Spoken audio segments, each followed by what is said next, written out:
Rote Messe, or Red Mass. This this movement starts out with lots of twinkling in the music that emulates the descriptions of gold and flickering candlelight. And then in the second stanza, it turns violent. The music itself turns violent, with the Sprechstimme sounding screeching and screaming, and the instruments themselves also sound kind of violent and dark and insistent, and they're very active. The text, it describes a fearsome communion, and that's really what this movement is. It's fearsome. The red priest at the centre of it, obviously we have even more, given what the Catholic Church has gone through, etc., in this century and the end of last. But it's that sense that alongside religion and the kind of rituals of religion, that there's a sinisterness, that it can turn really nasty into this fearsome communion.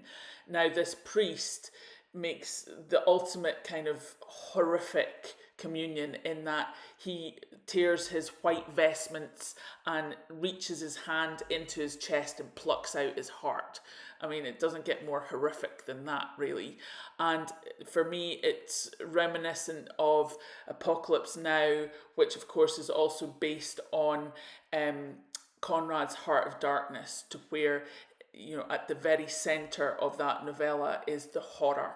And, the actual word horror is the kind of encapsulation of everything that is dark and sinister underneath the psyche, underneath society, all of those things. And I feel this is kind of the epicenter of Schoenberg's one, is this movement, with this horrorsome priest offering his heart up for this fearsome communion.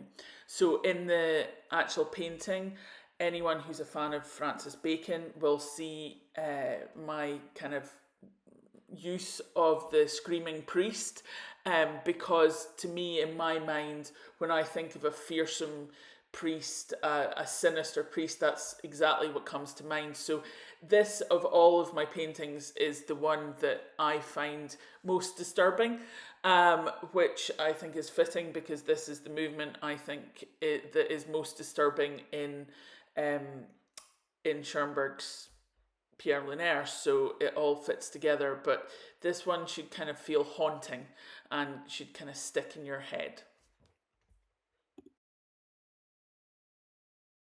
If you'd like to see this and the others in person, please come along to Spitalfields on the 9th of July and see the paintings and hear Pierre Lunaire in person.